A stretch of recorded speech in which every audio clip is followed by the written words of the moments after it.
अगर आपके ऊपर कोई चेक बाउंस केस चल रहा है या कोई चेक बाउंस केस होने वाला है तो ये खास वीडियो आपके लिए है, क्योंकि हम आपको एक ऐसा जुगाड़ बताने वाले हैं जो सुप्रीम कोर्ट ने खुद ने बताया है 2023 में कि वो चीज़ फॉलो करके आप अपने केस में एक्विटल पा सकते हैं। अब वो क्या जजमेंट है, क्या वो जुगाड़ है, उसको जानने के लिए आपको पूरा वीडियो एंड तक देखना पड़ेगा।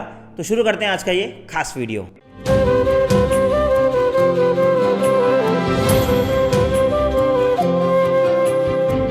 नमस्कार दोस्तों, मैं हूं आपका अपना वकील दोस्त एडवोकेट नमन मनोहत और आप मेरे साथ देख रहे हैं लीगल शॉर्ट्स, भारत का सबसे तेज़ी से बढ़ता हुआ लीगल चैनल।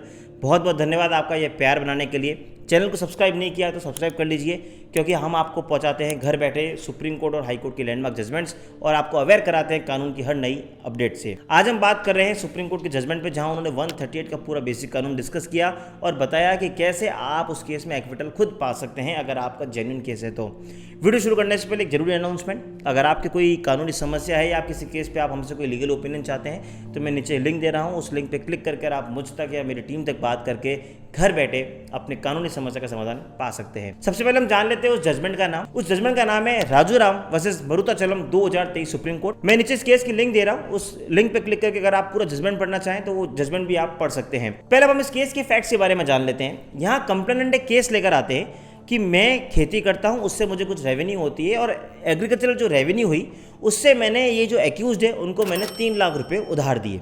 अब जब उधार दिए, जब मैं उनसे वापस मांगने गया तो उन्होंने मुझे एक चेक दिया और जब वो चेक मैं बैंक में लगाने गया तो पता लगा कि उस पर्सन ने, यानी जो आरोपी है, उसने वो अकाउंट ही क्लोज करा दिया है।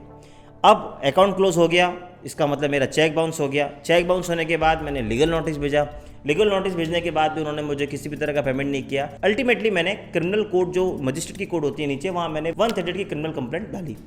नीचे जब ट्रायल चली तब ट्रायल कोर्ट ने ये देखा कि जो कंप्लेनेंट ये केस लेकर आए हैं कि मैंने 3 लाख रुपए उधार दिए हैं, उनके पास ऐसा कोई प्रूफ ही नहीं है। वो कोई ऐसा प्रूफ नहीं दे पाए जिससे ये बात पता लगती हो कि उन्होंने कभी किसी को 3 लाख रुपए उधार दिए हों।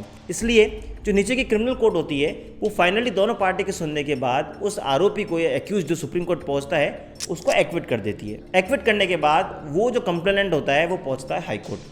हाई कोर्ट जाके वो अपनी सारी बात रखता है तो हाई कोर्ट कहती है कि ट्रायल कोर्ट ने गलती करी है, इस तरह का प्रूफ देने की कोई ज़रूरत नहीं है, इसलिए हम इस ऑर्डर को रिवर्स करते हैं और हम डायरेक्शन देते हैं कि इसके खिलाफ ट्रायल चलेगी और इसको सज़ा दी जाए क्योंकि इसने चेक बाउंस करवाया है।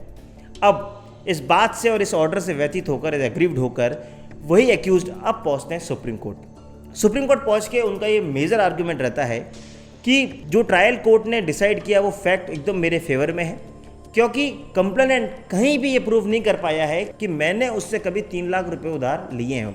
अगर आपने किसी से 3 लाख रुपए उधार लिए हैं तो कोई डॉक्यूमेंट होना चाहिए, और डॉक्यूमेंट हो या नहीं हो, लेकिन उससे ज़रूरी बात होती है इनकम टैक्स रिटर्न। अगर कंप्लेनेंट ये दिखा दे कि इनकम टैक्स रिटर्न में उसने कहीं 3 लाख रुपए की एंट्री है, so I will be out of the court. तो उन्होंने ये आर्गूमेंट रेस किया कि अगर आप कंप्लेनेंट की इनकम टैक्स रिटर्न को देखेंगे तो उसमें पाएंगे कि कहीं भी 3 लाख रुपए का उल्लेख नहीं है। सुप्रीम कोर्ट ने जो अपोजिट पार्टी थी, जो कंप्लेनेंट थी, उनकी भी बात सुनी। उन्होंने वापस ये आर्ग्यू किया कि ऐसा अगर मेरे पास कोई सोर्स नहीं है या मैंने इनकम टैक्स रिटर्न में शो नहीं किया है तो ऐसा बताना कोई ज़रूरी नहीं है, और अगर मैंने नहीं भी बताया है तो उस ग्राउंड पे आप किसी एक्यूज को एक्विट नहीं कर सकते। सुप्रीम कोर्ट ने दोनों की बात सुनी और फिर अपने पुराने जजमेंट्स का एनालिसिस किया और इस केस में रीजनिंग देना शुरू की। सुप्रीम कोर्ट ने बसलिंगप्पा वर्सेस मुदी बसप्पा 2019 सुप्रीम कोर्ट में इस तरह के पूरे कानून को डिस्कस किया।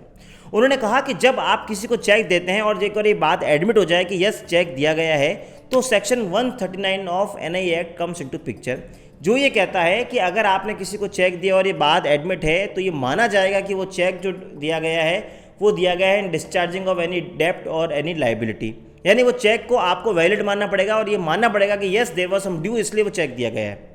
लेकिन इसका मतलब ये नहीं है कि एक्यूज्ड इस प्रजम्पशन को कभी रिबट नहीं कर सकता। यानी एक्यूज्ड अगर चाहे तो वो कुछ ऐसा एविडेंस लेकर आए और जिससे ये प्रूव कर दे कि जो मेरे खिलाफ जो चेक बाउंस का केस है वो गलत है और ये इसके एविडेंस है, तो उस केस में वो प्रजम्पशन रिबट हो सकता है। अब यहाँ पर एक कानूनी बात और बता दूं आपको कि रिबट जब आप प्रजम्पशन करवाते हैं तो आपको बियॉन्ड ऑल रीजनेबल डाउट जो क्रिमिनल ट्रायल में होता है वो करने की जरूरत नहीं होती। आपको सिर्फ प्रिपेंडेंस ऑफ प्रोबेबिलिटीज, जो एक सिविल लॉ की प्रजम्पशन होती है, वही आपको प्रूव करनी पड़ती है।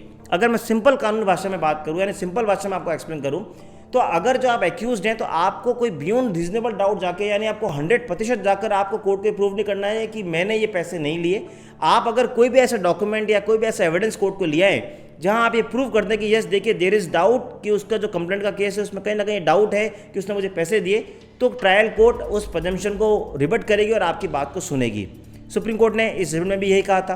पहला कि अगर आप चेक एडमिट है तो 139 का प्रजम्पशन लगेगा, लेकिन दूसरी बात ये कहेगी अगर चेक का प्रजम्पशन है तो वो रिबट किया जा सकता है एक्यूज के द्वारा। और तीसरी बात, रिबट करने के लिए या तो आप खुद कोई डॉक्यूमेंट लाए एज एक्यूज, या अपोजिट पार्टी कोई डॉक्यूमेंट लेकर आ रही है कंप्लेनेंट तो उस पर रिलाई कर सकते हैं, या थर्ड ऐसे कोई सर्कमस्टेंसेस बन जाती है जिसके बेसिस पे आप कोर्ट को शो कर दे कि आपने पैसे नहीं लिए तो हम आपकी बात मान लेंगे।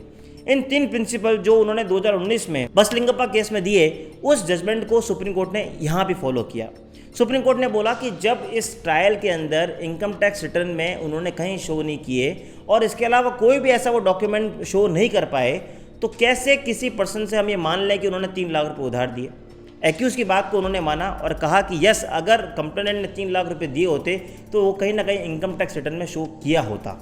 और दूसरी बात सबसे इंपॉर्टेंट था कि एक्यूज़ के लॉयर ने बड़े स्मार्टली इनकम टैक्स ऑफिसर को भी वहाँ पे एग्जामिन कराया नीचे, just to prove his argument. हमने इनकम टैक्स ऑफिसर को भी सम्मन करके कोर्ट में बुलाया और उनसे बात पूछी, तो उन्होंने भी बात एडमिट करी कि यस जो ITR रिटर्न हमारे पास आई उसमें कंप्लेंट के 3 लाख रुपये का कहीं हवाला नहीं है। सुप्रीम कोर्ट ने इन सारी बातों को ध्यान में रखते हुए 2019 का अपना जजमेंट को ध्यान में रखते हुए और इस बात को कि कंप्लेंट के पास कोई ऐसा डॉक्यूमेंट नहीं जो प्रूव कर दे कि उन्होंने 3 लाख रुपये दिए हैं, फाइनली ये डिसाइड किया कि जो एक्यूज़ का जो एक्विटल है हम उसको कंफर्म करते हैं और हाई कोर्ट के ऑर्डर को सेटिस्फाइड करते हैं, क्योंकि एक्यूज़ को किसी भी कंडीशन में सज़ा नहीं हो सकती, क्योंकि कंप्लेंट के पास कोई भी ऐसा एविडेंस या कोई भी ऐसे ITR रिटर्न नहीं है जो ये प्रूव करते हैं कि उन्होंने पैसा दिया हो। तो इस केस से हमें एक बात पता लगती है कि अगर आपके खिलाफ कोई चेक बाउंस का केस है तो सबसे पहले आप उसके ओरिजिन पे जाएं। आप कोर्ट को ये बताने की कोशिश करें कि अगर कोई पर्सन आपको रुपए देता है तो वो कहीं ना कहीं उसकी वो एंट्री करवाएगा।